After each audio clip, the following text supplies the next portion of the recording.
city of Peoria look like in 2040? Well, it's not something you or I think about every day, but the city planning department does. And the general plan is a long-term document that reflects the vision of what the city will look like in years to come. And today we're learning more about that.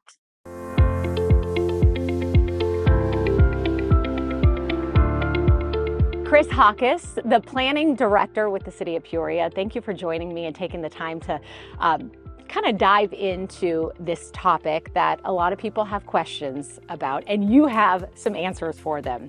Let's talk about a general plan, the general plan. For those that don't understand what that is or know what that is, can you explain it? Yes, well, good morning, and thanks for having me here. A general plan, essentially, when you boil it down, it's the roadmap to the future. Every city in Arizona has one, and they have to take it to the voters every 10 years. So what the general plan really does is it gives us high-level guidance on a variety of topics, things like land use and housing and transportation, open space. And so as we make next level decisions on matters, this provides the policy direction for us.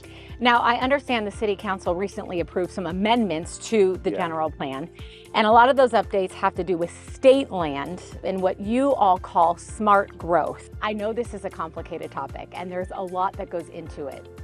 How can you help residents and those listening right now understand this a little bit more?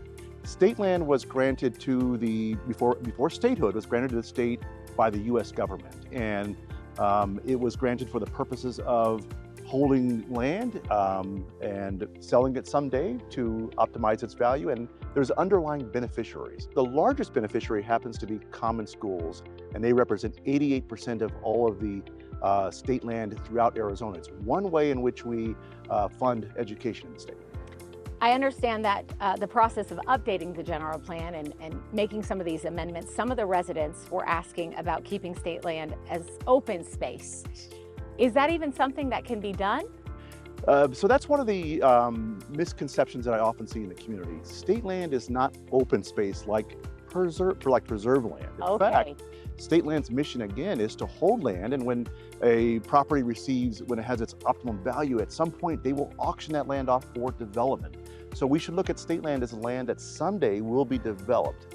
Now, having said that, let me say this. We have a number of ordinances on the books that are designed to protect open space. We have ordinances that protect wash corridors and hillsides and critical areas and cultural areas.